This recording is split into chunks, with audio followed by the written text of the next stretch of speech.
أعوذ بالله من الشيطان الرجيم. بسم الله الرحمن الرحيم. والعصر إن الإنسان لفي خسر إلا الذين آمنوا وعملوا الصالحات وتواصوا بالحق وتواصوا بالصبر. صدق الله العظيم وصدق رسوله النبي الكريم ونحن على ذلك من الشاهدين والشاكرين والحمد لله رب العالمين.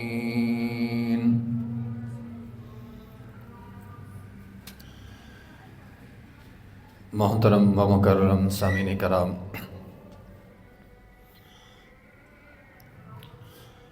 اللہ رب العزت نے 30ویں پارے میں ایک چھوٹی سی سورت نازل فرمائی، سورہ عصر. سورت چھوٹی ہے لیکن پیغام بڑا اہم ہے. گویا اللہ تعالیٰ نے اس سورت میں ہماری زندگی کا نچوڑ، زندگی کا خلاصہ بیان فرمایا ہے.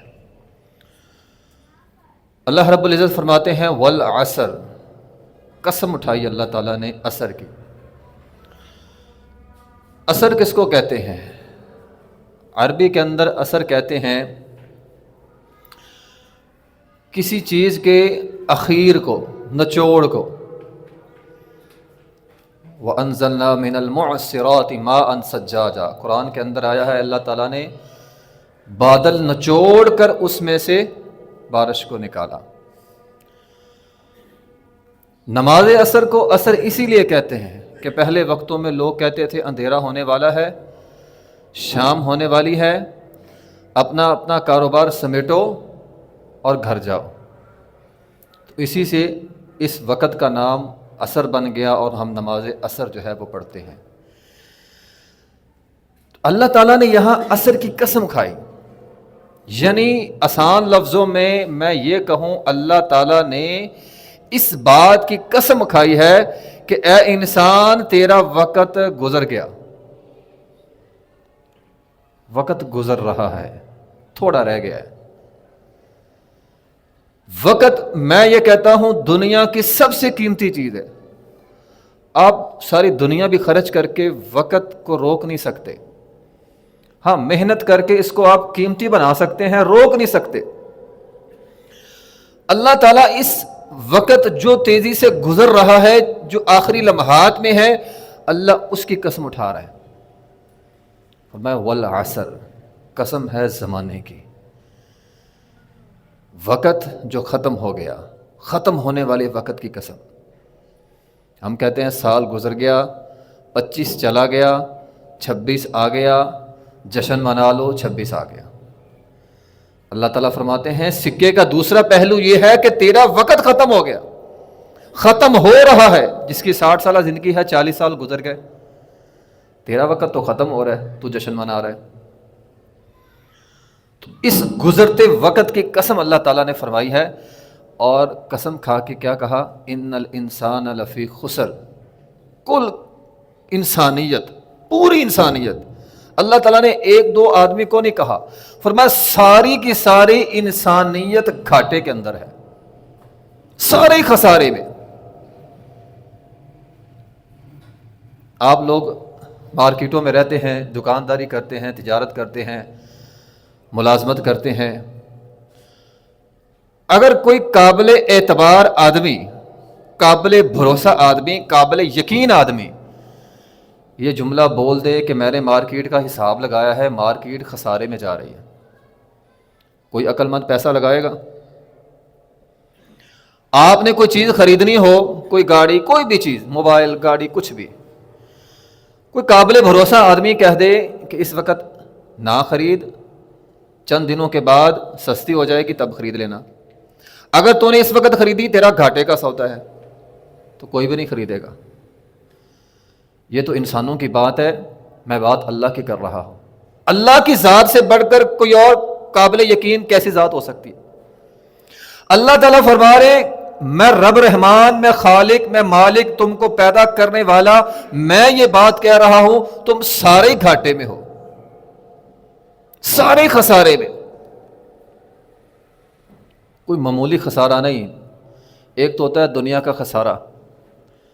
دنیا میں کیا خسارہ ہو سکتا ہے؟ زیادہ سے زیادہ آدمی کا کاروبار ہے ختم ہو جائے، اللہ نہ کرے حادثہ ہو جائے، نوکری تھی چلے گی، حادثہ ہو گیا، بیمار ہو گیا بندہ. یہ دنیا کے خسارے ہیں. اللہ تعالیٰ فرماتے ہیں میں دنیا کے خساروں کی بات نہیں کر رہا، میں اصل خسارے کی، اصل گھاٹے کی، اصل گھاٹا آخرت کا گھاٹا، تو اصل خسارے کی بات کر رہا ہوں. کل قیامت کے دن سارے گھاٹے میں ہوں گے، سارے خسارے میں. قل ان الخاسرین الذین خسروا انفسهم واہلیہم یوم القیامہ. فرمایا خود بھی جہنم کا ایندھن بن جائیں گے اور اپنے گھر والوں کو بھی جہنم کے اندر لے کر جائیں گے. یہ اصل خسارے میں لوگ ہیں. نہ اپنی آخرت بہتر کی، نہ بیوی بچوں کی آخرت بہتر کی، خود بھی جہنم میں اور آل اولاد کے جہنم میں جانے کا سبب بھی بن گئے. خاسروا انفسهم واہلیہم. اصل خسارے میں یہ لوگ ہوں گے جو خود بھی جہنم میں جائیں گے، واہلیہم اپنے گھر والوں کو اپنے ساتھ جہنم میں لے کر جائیں گے. فرمایا یہ اصل خسارے میں. اے اللہ سارے ہی. اے اللہ کوئی بچے گا؟ ہاں بچے گا. کون بچے گا؟ اللہ تعالیٰ نے آگے 4 کام بیان کیے ہیں. فرمایا جو انسان یہ 4 کام کرے گا وہ بچے گا، جو یہ 4 کام نہیں کرے گا وہ گھاٹے میں ہے، وہ خسارے میں ہے، وہ تباہی میں ہے. کون سے 4 کام؟ فرمایا الا الذین آمنوا وعملوا الصالحات وتواصوا بالحق وتواصوا بالصبر. ایمان لے آؤ، نیک عمل کر لو، حق بات لوگوں تک پہنچاؤ اور صبر کرو. یہ 4 کام اپنے اپنے گریبان میں جھانکیں. یہ 4 کام میری زندگی میں ہیں؟ اگر تو ہیں تو پھر تو آپ اس خسارے سے نکل آئیں. اگر یہ 4 نہیں ہیں، 2 ہیں، 3 ہیں، 1 ہے، یا یہ 4 ہی نہیں ہیں تو پھر گھاٹے کا سودا ہے. خاص طور پہ پہلا ایمان.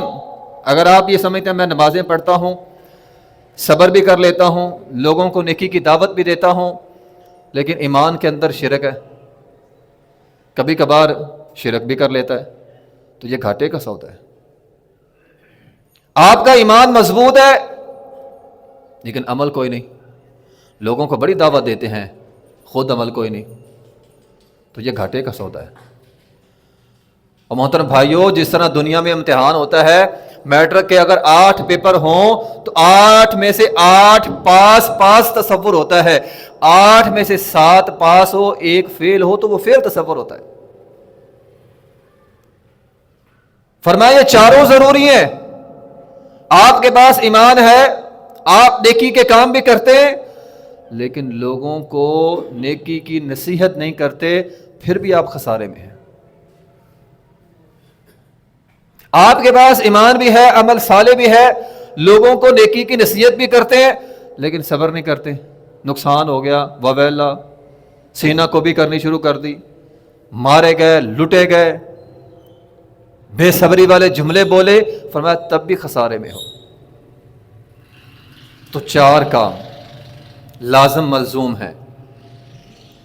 فرمایا یہ 4 کام کرو گے تو خسارے سے بچو گے، ورنہ تم جو ہے وہ خسارے میں چلے جاؤ گے.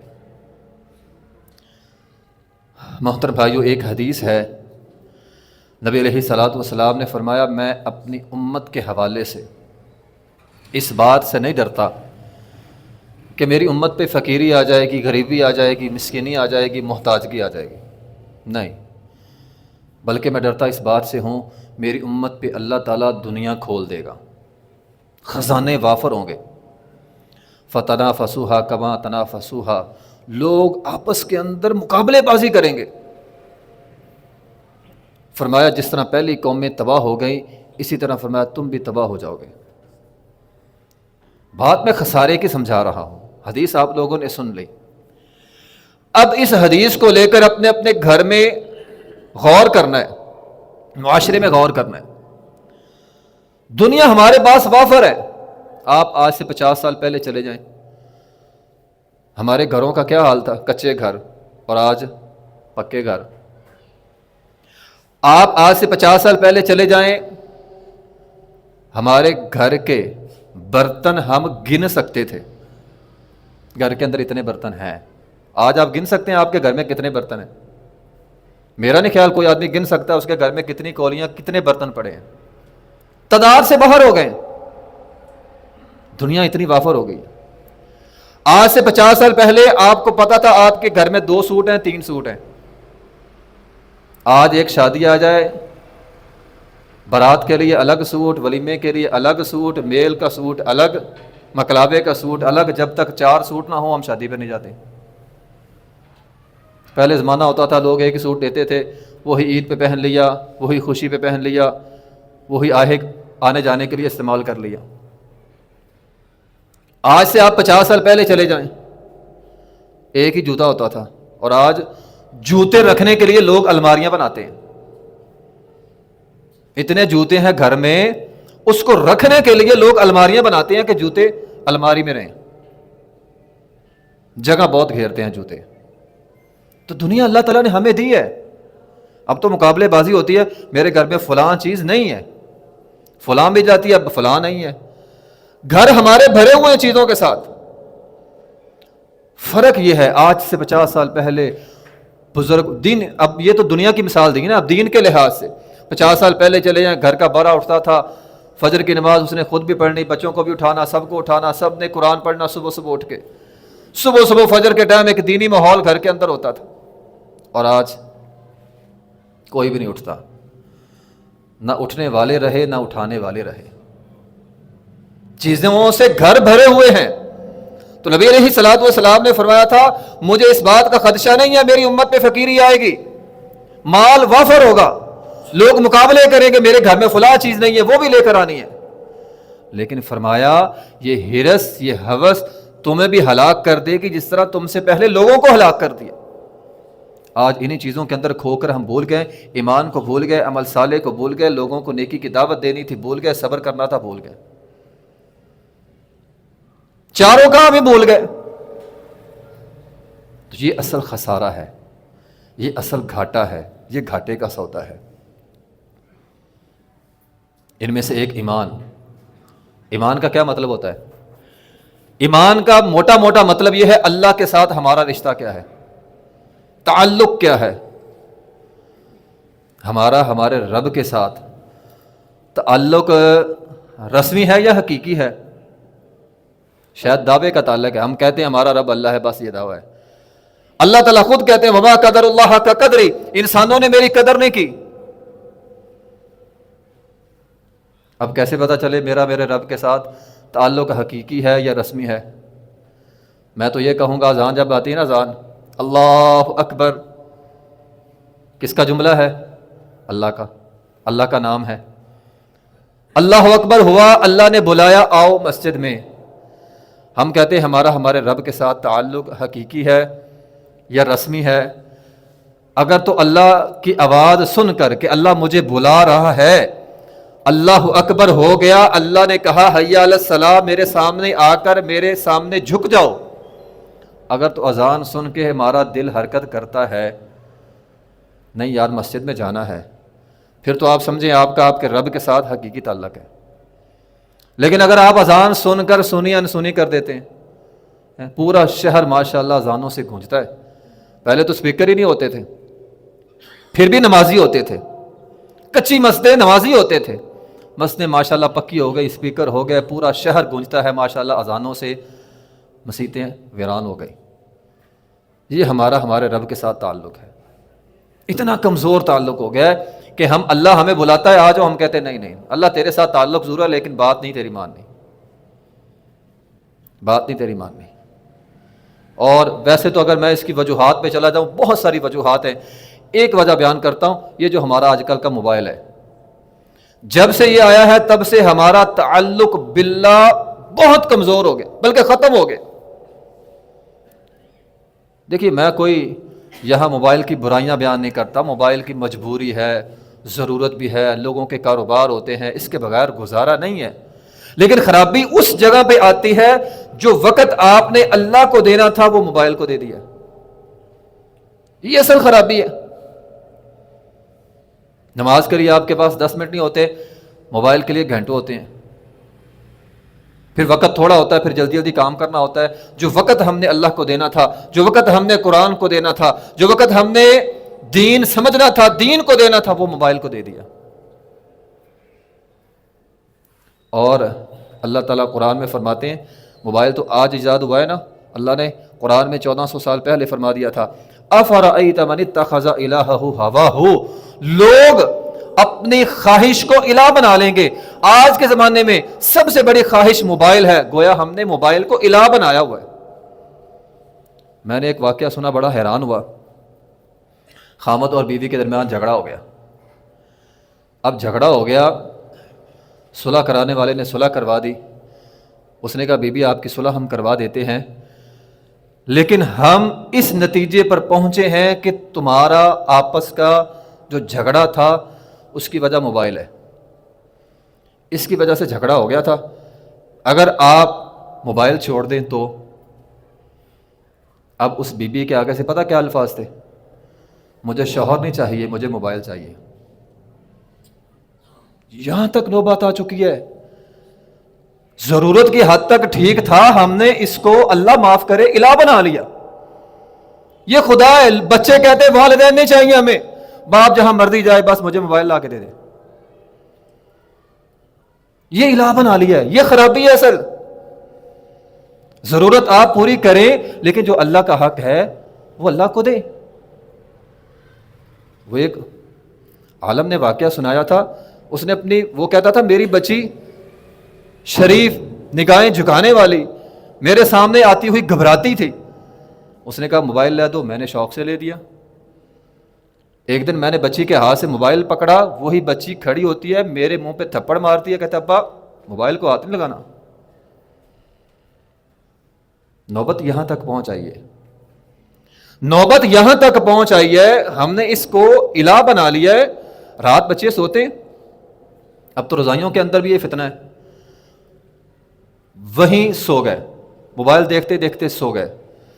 اللہ نہ کرے، اللہ نہ کرے، میں تو نہیں کہتا، اگر وہ سونا آپ کا آخری ہو گیا، موت آ گئی، تو آپ کی کس پر موت آئی ہے؟ گناہ پہ موت آئی ہے.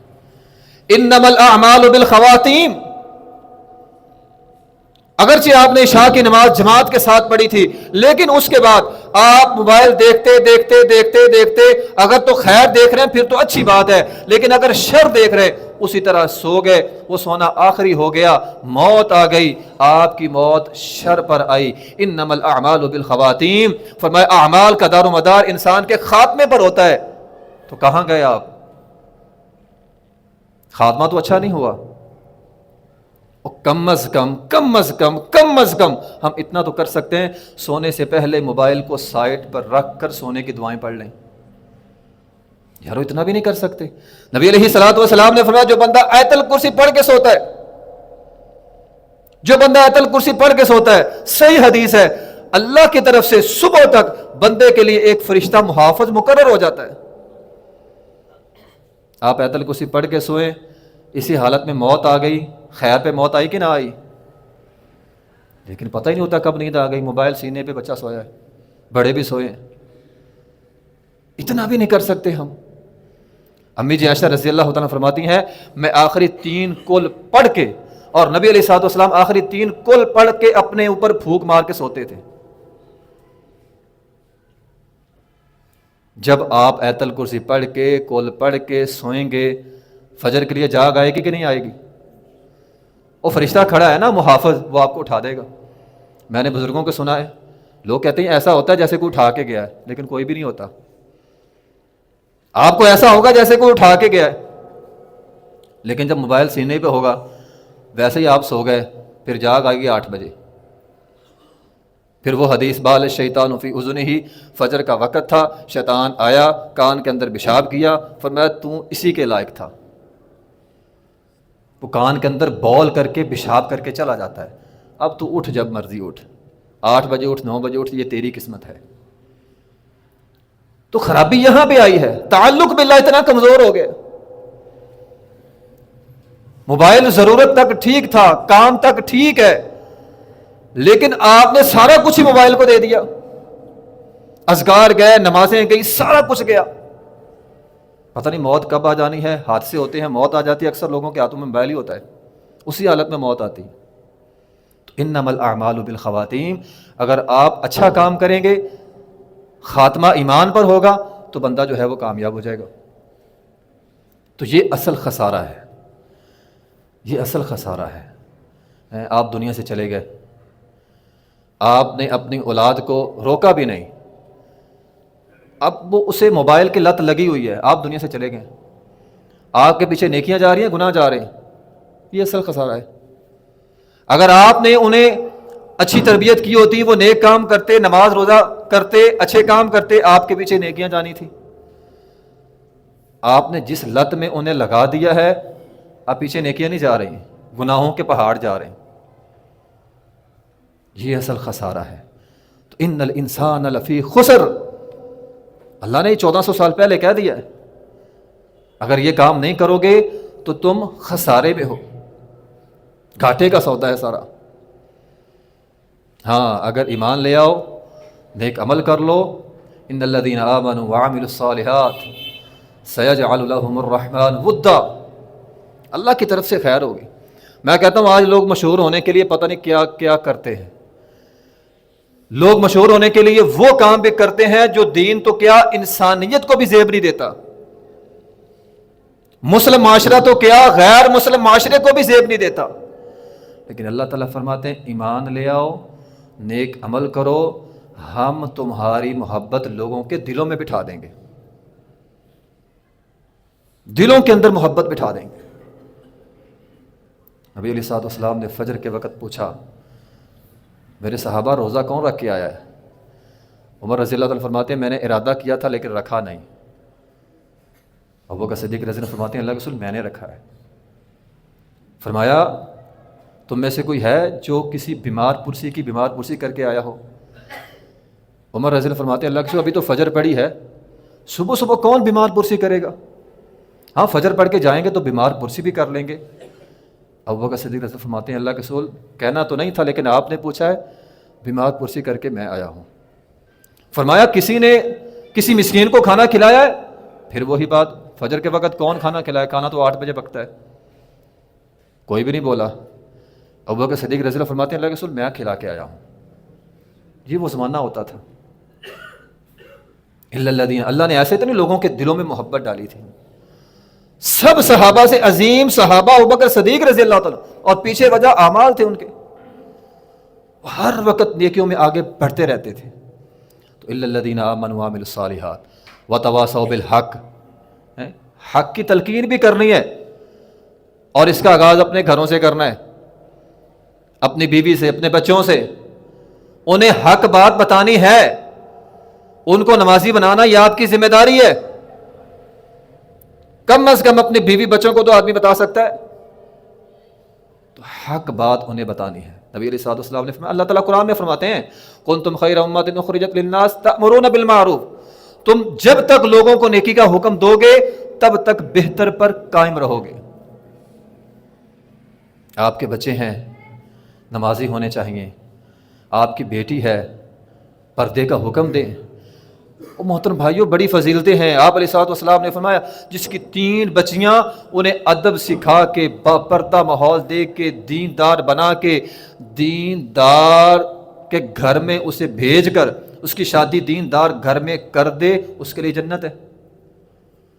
بھئی آپ کی وہ جنت تھی، آپ نے پرواہ نہیں کی، جہنم کا ایندھن بن رہی ہے۔ فرمایا جس کی 2 بیٹیاں ہیں اچھی طرح پرورش کرے، اچھی طرح بیاہ دے، کل قیامت کے دن آنا وضم اصابعہ، جس طرح یہ 2 انگلیاں ملی ہوئی ہیں، فرمایا میں اور وہ شخص جنت میں اس طرح ملے ہوئے ہوں گے۔ وہ آپ کی بیٹیاں آپ کی جنت تھی، آپ نے کس کام پہ لگائے؟ روکتے ہی نہیں ہے۔ حتیٰ کہ ایک حدیث میں ہے نبی علیہ الصلوۃ والسلام نے فرمایا جس کی 1 بچی ہو اس کی اچھی طرح پرورش کرے، اسے ادب سکھائے، دین سکھائے، دیندار گھرانے میں بیاہ دے، کل قیامت کے دن وہ 1 ہی بچی جہنم کے لیے پردہ بن جائے گی۔ اے اللہ میں نے اپنے بابا کو جہنم میں نہیں جانے دینا۔ یہ حق بات کی نصیحت ہے۔ ہم کہتے ہیں دوسرے کو اس کے منہ پہ اس کی بات مارنا یہ حق بات ہے۔ جو کسی کے بارے میں مشہور ہو گئی ہے بات، ایسے ہی مشہور ہو گئی ہے، اس کو اچھالنا حق بات ہے، اور بھائی یہ نہیں ہے، مشہور باتیں اچھالنا، کسی کی عزت اچھالنا حق بات نہیں ہے۔ ان جاءکم فاسق بنبأ فتبینوا، جو بھی بات تمہارے پاس آئے پہلے تحقیق کیا کرو، پھر بات کیا کرو۔ کسی کے عیب اچھالنا، کسی کی برائیاں اچھالنا حق نہیں ہے۔ حق یہ ہے اپنے بچوں کو نیکی کا حکم دینا، لوگوں کو نیکی کا حکم دینا۔ جہاں تک آپ کا ہاتھ پڑتا ہے وہاں تک لوگوں کو نصیحت کرنا، یہ حق بات ہے۔ اور پھر حق بات حکمت کے تحت کہنی ہے۔ بات آپ کی سچی ہوتی ہے لیکن آپ حکمت کے بغیر کہتے ہیں، اس کا نقصان ہو جاتا ہے۔ پھر لوگ کہتے ہیں میں نے تو حق بات ہی کہی ہے۔ مسجد نبی کے اندر ایک بندہ آ گیا، اس نے کیا تھا؟ پیشاب۔ صحابہ کرام نے اسے پکڑ لیا۔ اب یہ ٹھیک تھا نا، ایک بندہ مسجد میں پیشاب کر رہا ہے، اسے روکو، لیکن نبی علیہ الصلوۃ والسلام نے کیا فرمایا؟ اس کو چھوڑ دو۔ اس نے چھوڑ دیا، پیشاب اس نے کر لیا، پھر آپ نے اسے اپنے پاس بٹھایا اور سمجھایا، اسے سمجھایا، اور جاتے ہوئے اسے پتہ نہیں کیا کہا تھا اس نے؟